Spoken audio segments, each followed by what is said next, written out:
Alright folks, today we're recreating the legendary guava hibiscus agua fresca from Taqueria Orinoco. Trust me, it's iconic. So let's do this right. In a pot we're gonna add 2 pounds of halved fresh guavas, 2 cinnamon sticks, 100 grams of dried hibiscus flowers, 2 cones of piloncillo that you can substitute with 3/4 of a cup of brown sugar, 1 cup of granulated sugar, and 4 liters of water, because hydration matters most. Now pour in 4 liters of water, crank the heat up to high, and get this bad boy bubbling. As soon as you see bubbles dancing on the surface, immediately cut the heat. Let this flavorful potion steep for 30 minutes to an hour. Once it's rested, strain the mixture into a larger container.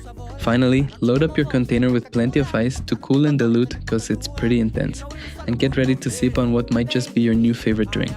There you have it, the guava hibiscus agua fresca, straight from Taqueria Orinoco into your kitchen. You're welcome. Cheers, friends.